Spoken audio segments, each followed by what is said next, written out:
Bonjour, je m'appelle William, je viens d'Amiens, j'ai 29 ans. Ça fait 7 ans que je suis à la rue. Je suis parti d'Amiens pour des raisons personnelles, pour m'éloigner de mes problèmes et pour essayer de m'en sortir sur Paris. Pouvez-vous nous partager votre histoire personnelle et comment vous en êtes arrivé à vivre Je dans me la suis rue? retrouvé à la rue après le décès de ma maman. Je suis tombé dans l'alcool très fort. J'ai perdu mon emploi, mon logement.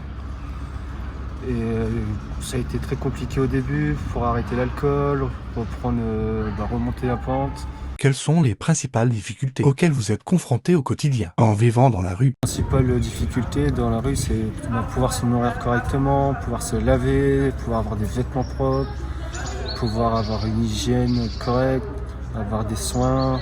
Ça peut être très compliqué quand on n'a pas les papiers nécessaires. Trouver une domiciliation, c'est aussi très compliqué.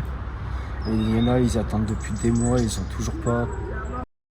Comment percevez-vous la façon dont la société vous voit et vous traite en tant que personne sans abri? Ils nous traitent plus comme si on était pire que des animaux. Ils nous regardent avec même pas de pitié, rien. Et on a l'impression d'être des étrangers. Ils pourraient nous marcher dessus, ça serait pareil. Et quand on voit juste le bonjour, c'est compliqué de le dire. On voit qu'on n'est pas les bienvenus, que ce soit n'importe où. Y a-t-il des stéréotypes ou des préjugés sur les sans-abri que vous aimeriez dissiper? Bah, tous les gens pensent que tous les sans-abri touchent à l'alcool ou se droguent. Et ils nous mettent tous dans le même sac, mais il y en a beaucoup qui touchent pas à l'alcool, il y en a beaucoup qui se droguent pas, il y en a même, ils pensent que même ils font la manche, il y en a, ils travaillent à côté, ils se démènent, ils ont des familles à côté, mais qui voient, même s'ils sont à la rue, ils trouvent toujours des solutions. Voilà, ils se débrouillent comme ils peuvent, mais ils mettent toujours les SDF dans le même sac, c'est des drogués ou des alcooliques. Quelles ressources ou services vous sont les plus utiles lorsque vous vivez dans la rue? Ce qui nous aide le plus, c'est la Manche, les associations qui nous aident, qu'on a beaucoup de personnes qui nous aident, qui sont très gentilles, même les policiers nous aident aussi. Ils prennent souvent de nos nouvelles, ils font très attention à pas qu'on ait de problème.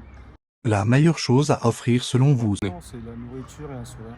Quels sont vos espoirs et vos aspirations pour l'avenir? L'espoir, c'est de retrouver un logement, retrouver un travail, pouvoir refaire une vie correcte, pas replonger dans les démons que j'ai eus, et pouvoir fonder une famille, avoir un avenir bien, pas rester bloqué dans la rue comme certains l'ont fait. Pouvez-vous partager des anecdotes ou des expériences qui ont eu un impact sur vous? En tant que Expériences qui personne ont eu sans un abri, impact sur vous. En tant que sans-abri, quand on voit des personnes qui sont agressées, qu'on essaie de les aider, au final c'est nous qui on se fait tabasser et puis après on n'a pas forcément la possibilité de se faire soigner. Donc ça reste des semaines, ça s'infecte, puis c'est très dangereux, on peut en mourir et du coup maintenant certaines personnes évitent de le faire pour ne pas avoir de problème à côté. Quels sont les défis spécifiques auxquels sont confrontées les femmes sans abri par rapport aux hommes? Les femmes sont déjà plus vulnérables, beaucoup de personnes viennent vers eux, leur proposent de l'argent pour coucher avec eux. Ils n'ont pas forcément non plus ce qu'il faut pour quand ils ont leurs règles. Ils ont beaucoup plus de difficultés à dormir seuls, ils sont pas en sécurité. Et nous, moi avant j'étais dans un squat, on avait deux, trois filles avec nous. Elles sortaient jamais toutes seules parce qu'on ne voulait pas qu'il leur arrive quelque chose. Comment pouvez-vous décrire le sentiment de communauté ou de solidarité parmi les personnes sans abri?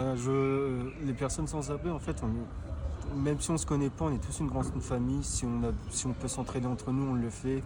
On a une galère, il y a toujours un sans-abri qui va venir nous aider. La dernière fois, je faisais la manche, il y a un sans-abri, il a vu que ça ne fonctionnait pas pour moi, il m'a donné de l'argent, il m'a donné à manger. Et ça, c'est ce qu'on ne retrouve pas chez l'humain en général. Et c'est triste de trouver ça chez les plus pauvres.